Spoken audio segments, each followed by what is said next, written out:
দুনিয়া উন্নত বটে, কিন্তু যৌবন ধরে রাখার কোনো ব্যবস্থা এখনো আসে নাই। আর জীবন ধরে রাখারও কোনো পাওয়ার ব্যাংক আসে নাই। আর এই পাওয়ার ব্যাংক কোনোদিন আসবে না। বিদ্যুৎ ধরে রাখার আসছে বটে, কিন্তু জীবন ধরে রাখবে পাওয়ার ব্যাংকে, এই পাওয়ার ব্যাংক হবে না। জীবনও ধরে রাখা যাবে না, যৌবনও ধরে রাখা যাবে না। একদিন এটা নিঃশেষ হয়ে যাবে। যিনি দিছেন চাবিকাঠি কিন্তু ওনার কাছেই। এই জন্য মানুষ যদিও বলে জীবনটা আমার, কিন্তু জীবনের গতিরোধ আমাদের কাছে না। গতিরোধ কি আমাদের কাছে? গতিরোধ বোঝেন তো? ব্রেক দেওয়া, থামানো, কমানো, বাড়ানো, এটা কি আমাদের কাছে নাকি? এটা এক গতিতে চলে। জীবন যিনি দিছেন গতি ওনার কাছে, পুরা চাবি ওনার কাছে। ওনার ইচ্ছা মতো আমাদের জীবনের গতি চলতেছে। যদিও খুব জোর দিয়া বলি জীবনটা আমার, এটা শুধু মুখে বলতে পারি। বললাম না যেটা ধরে রাখারও ক্ষমতা নাই, গতি রোধ করারও ক্ষমতা নেই।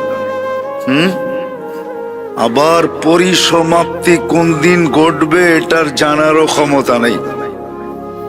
কেউ জানে না কখন পরিসমাপ্তি ঘটবে, কারো জানা নাই যে পরিসমাপ্তি ঘটবে কখন। বিদায় জীবনটা কিন্তু ছোট। বোকার পরিচয় দিলে চলবে না, বুদ্ধির পরিচয় দিতে হবে। যদিও মানুষ সৃষ্টির ভিতরে সবচেয়ে বেশি বুদ্ধিমান প্রাণী, মানুষের চেয়ে বুদ্ধিমান প্রাণী আল্লাহ তৈরি করেন নাই। মানুষ সবচেয়ে বুদ্ধিমান প্রাণী। কি না মানুষের চেয়ে বুদ্ধিমান আছে? মানুষের চেয়ে কোনো বুদ্ধিমান প্রাণী নাই।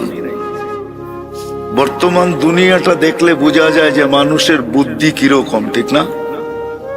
না বোঝা যায় না? যায় তো? মুঠোফোন দেখলে বোঝা যায়, ঠিক না? কম্পিউটার দেখলে বোঝা যায়, ঠিক না? উড়ন্ত প্লেন দেখলে বোঝা যায়, ঠিক না? আরো হাই হাই টেকনোলজি দেখলে বোঝা যায় যে মানুষের ব্রেন কিরকম, মানুষ কেমন বুদ্ধির অধিকারী। আর সত্য এটাই, মানুষের মতো বুদ্ধিমান প্রাণী আল্লাহ তৈরি করেন নাই। বলবেন ফেরেশতা কি আমাদের চেয়ে বুদ্ধিমান না? না, ফেরেশতা অতটুক জানে যতটুক আল্লাহ জানাইছেন। ফেরেশতার মেমোরি অনেক সীমিত। কি অনেক ছোট মেমোরি, যতটুক দিছেন এর চেয়ে বেশি জানে না। ফেরেশতারা বলেই দিছেন লা ইলমা লানা।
পছন্দের মূল্য কিরকম?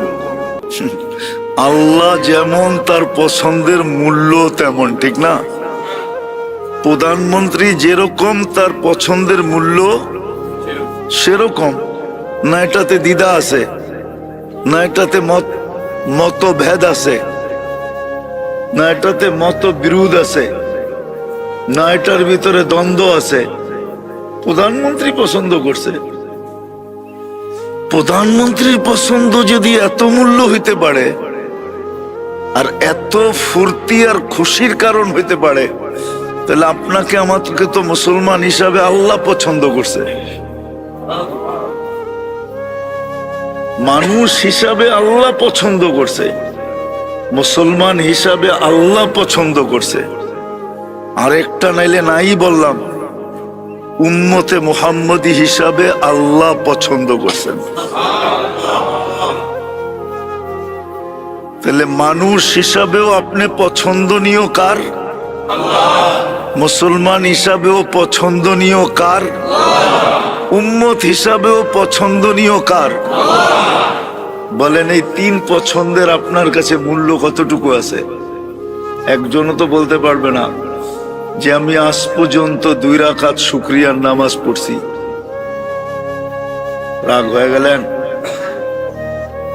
একজন বলতে পারবেন যে আমি শুকরিয়াতান 2 রাকাত নফল নামাজ পড়ছি আর বলছি আল্লাহ তোমার শুকুর, তুমি আমি ওকে মানুষও বানাইলা পছন্দ করা, মুসলমানও বানাইলা পছন্দ করা, উম্মতে মুহাম্মদীও বানাইলা পছন্দ করা, বিদায় তোমাকে একটা থ্যাংক ইউ দিলাম। কি বলছি আজ পর্যন্ত? না, মনে হয় রাগ হয়ে গেলেন। উচিত ছিল কি ছিল না?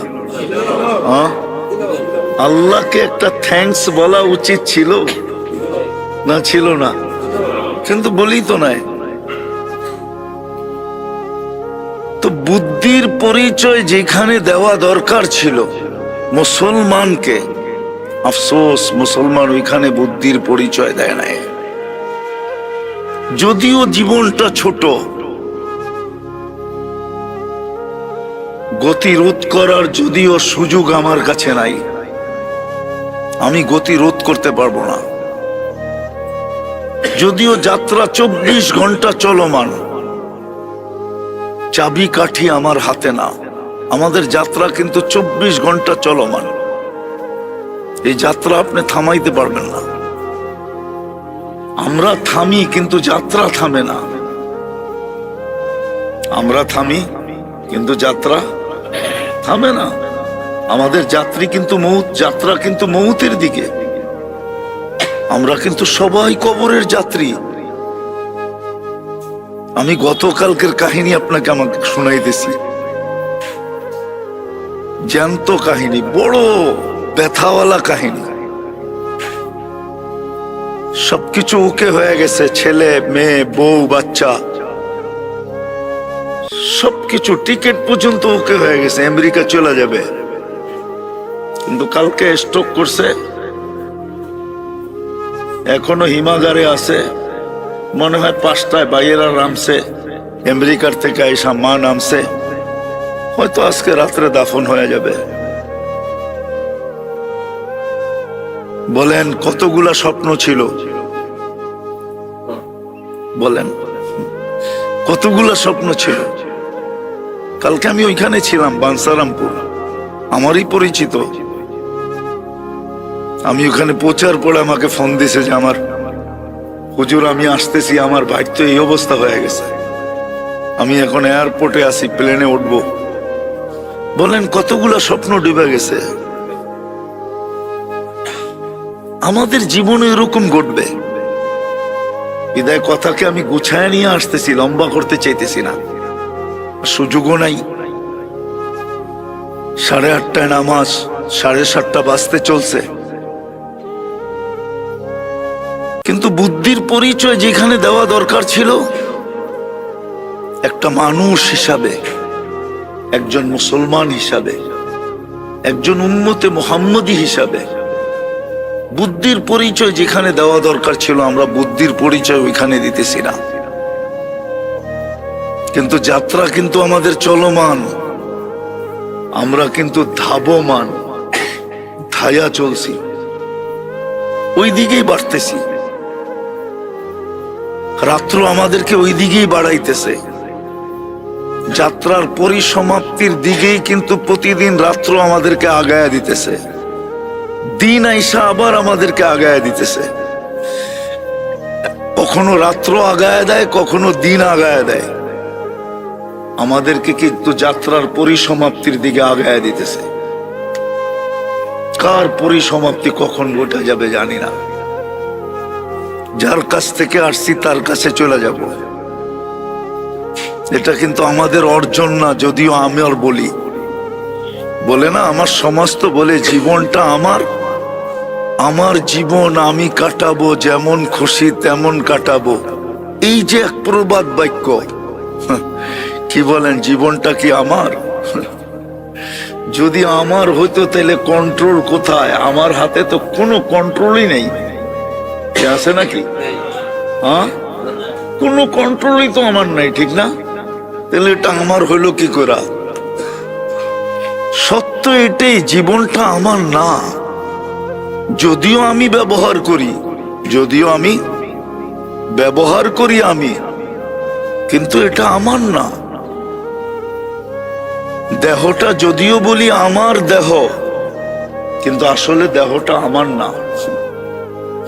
দেহটা যদি আমার হইতো তাইলে আমার দাড়িগুলা পাকলো কি করে? আমি তো পাকা কোনোদিন চাই নাই। কি বলেন? আমি তো কোমরের শক্তি দুর্বল হোক এটা কোনোদিন চাই নাই। আজকে তো বসলে উঠতে পারে না, উঠলে বসতে পারে না, ঠিক না? এক সময় তো কিছুই মনে হইতো না, ঠিক না? যৌবনে কিছু মনে হইতো? মনে হইতো পাহাড় সমতল সবই সমান, ঠিক না? পাহাড় আর সমতল সবই সমান। এখন তো দোতলায় উঠতে পারে না। পারেন? অনেক কষ্ট হয়। চারতলায় হইলে তো কোনো কথাই নেই, ঠিক না? তো দেহটাও আমার না, জীবনটাও আমার না। যদিও আমরা বলি আমার জীবন আমি কাটাবো, যেমন খুশি তেমন কাটাবো, আমার দেহ আমি দিব, যাকে খুশি তাকে দিব, আসলে একটাও আমার না। যাক, যেটা আমি বুঝাইতে চাইতেছি, জীবনটা কিন্তু ছোট, কখন পরিসমাপ্তি ঘটবে জানি না। বুদ্ধির পরিচয় দেওয়া উচিত যে আমি যে বুদ্ধিমান, এটার পরিচয় দেওয়া উচিত। যদিও মানুষ সৃষ্টির ভিতরে সবচেয়ে বুদ্ধিমান প্রাণী, মানুষকে সবাই বুদ্ধিমান বলে, আর এটাও সত্য, সৃষ্টির ভিতরে মানুষের চেয়ে বুদ্ধিমান কোনো প্রাণী আল্লাহ তৈরি করেন নাই। মানুষ সবচেয়ে বুদ্ধিমান, কিন্তু বুদ্ধিটাকে যেখানে কাজে লাগাইতেছি, এটার জন্য আল্লাহ দিছিলেন না মানুষকে বুদ্ধিটা। ক্ষণস্থায়ীর পিছে বুদ্ধিকে লাগানো, এটা বুদ্ধিমানের কাজ ছিল না। কেননা দুনিয়াটা ক্ষণস্থায়ী, অল্প কয়েক দিনের। যদি তা না হইতো তাহলে আমাদের দেশে সারা দুনিয়াতে অগণিত অগণিত ঐতিহ্য পাওয়া যেত না। সারা দুনিয়াতে অগণিত ঐতিহ্য পাওয়া যায়। ঐতিহ্য পর্যন্ত সোনারগাঁও ঐতিহ্য, ঠিক না? ঐতিহ্য না? ইশাখার রাজধানী, পুরাণ ঐতিহ্য, ঠিক না? বিক্রমপুরের রাজা বীর বিক্রম, পুরাণ ঐতিহ্য, ঠিক না? কি বলেন? পুরাণ ঢাকার আহসান মঞ্জিল, নওয়াব আহসানুল্লাহর বাড়ি, পুরাণ ঐতিহ্য, ঠিক না? লালবাগ কিলা, পুরাণ ঐতিহ্য, ঠিক না? তাহলে এই ঐতিহ্যগুলো হাজারো লক্ষ কোটি ঐতিহ্য দুনিয়াতে পাওয়া যেত না। ঐতিহ্যগুলা কিছু আমাদেরকে শিখায়। এই জন্যই কবি বলেন, পুরান এলাকার লোক তো আপনারা কিছু উর্দু বুঝলেও বুঝতে পারেন। এই জন্যই কবি বলে, মিলে খাক মে আহলে শাহ कैसे कैसे, जमी खा गई नौजवां कैसे कैसे, अजल ने न छोड़ा किसरा न दारा, মৌত আজ পর্যন্ত কাউকে ছাড়ে নাই, আর কাউকে ছাড়বেও। अजल ने न छोड़ा किसरा न दारा, उसी से सिकंदर सा फाते भी देहारा। सिकंदरेर मतो बादशाहकेও हार मानते হয়েছে, ঠিক না? पड़ा रह गया यही ठाठ सारा, শুধু ঐতিহ্য রাখা আছে। আকবরের মতো বাদশাহ এখন ভিক্ষা করে, মনে হয় বোঝেন নাই? আকবরের মতো বাদশাহ এখন, আপনি আকবরের মাজার দেখতে যান, ওর মাজার দেখতে হলে উপর থেকে নামতে হবে আপনাকে। দিল্লিতে রাখা আছে, উপর থেকে যখন নামবেন, মাজার দেখা যখন বাহির হবেন, তো আপনাকে হাত পাতবে একজন, 2 টাকা দিয়া যাও। যদি জিজ্ঞাসা করেন কেন, তো বলবে মোমবাতি জ্বালাবো বা আগরবাতি কিনবো, 2 টাকা দিয়া যাও। আসলে তো ভিক্ষা ও করে না, আকবরই করতেছে, ঠিক না? মোমবাতির জন্য এখন ভিক্ষা করতেছে, আগরবাতির জন্য ভিক্ষা করতেছে। ঐতিহ্য থেকে যাবে, লক্ষ কোটি ঐতিহ্য দুনিয়ার ভিতরে রয়ে গেছে। গুললে দেখা যায় যে কত ঐতিহ্য দুনিয়ার ভিতরে রাখা আছে। আমি তো আপনাদেরকে ঘুরা বলতেছি। খালেদ রাদিয়াল্লাহু তাআলা আনহু একা যেই কিলা স্বাধীন করছেন রুমিদের থেকে, আমি 2008-এ ওই কিলা দেখতে গেছিলাম। দেওয়াল এত উঁচা, দেখতে গেলে টুপি পরা যায়। মাথা এতটুকু ঘুরায়া বেকা করে ওটার চূড়া দেখতে হয় দেওয়ালে। আমি পায়ে হাইটা পুরা দেখতে পারি নাই, পরে গাড়িতে বসতে হয়েছে। কিন্তু উনি একা স্বাধীন করছেন এটাকে। ওই ঐতিহ্য এখনো রাখা আছে, আমাদের ঐতিহ্য থেকে যাবে, কিন্তু আমরা থাকবো না, এটাই সত্য। এই জন্যই কবি বলেন, তুঝে বচপন নে বরসোं खिलाया, जवानी ने मजनू बनाया, बचपन ने बरसों खिलाया। বাচপান যখন ছিল, বাচ্চা কাল যখন ছিল, তখন চলার ভঙ্গি ভিন্ন ছিল, ঠিক না? লুঙ্গি পরলেই কি আর না পরলেই কি, ঠিক না? পরলেও কিছু বলে নাই কেউ, না পরলেও কিছু না বলছে, বলে নাই। জওয়ানি নে মজনু বানায়া, যৌবন যখন আসছে তো মাতাল হয়ে গেছে, ঠিক না? আজকাল দেখেন না, যুবক একা যখন চলে তখন এক স্টাইল, পায়ে যখন চলে তখন এক স্টাইল, মোটর সাইকেলে উঠলে আরেক স্টাইল, ঠিক না? আর যদি পিছে কেউ থাকে তাহলে তো কোনো কথাই নেই। হুজুরও তো হাইসা দিছে দেখা যায়। পিছে কেউ থাকলে তো কোনো কথাই নাই, বোঝেন না? আপনারা বুড়ারা হয়তো নাও বুঝতে পারেন, যারা যুবক আছে এরা বুঝছে, আমার ইঙ্গিত বুঝা ফেলছে যে পিছে কেউ থাকলে তো কোনো কথাই নেই, ঠিক না? তো যৌবন আইসা মাতাল বানায় দিছে। বুড়া পে আকে ফির কেয়া কেয়া সেতায়া, বুড়া যখন হয়ে গেছে এখন উঠলে বসতে পারে না, বসলে উঠতে পারে না, কিন্তু নিশা তো মাথার থেকে যায় না, গেছে।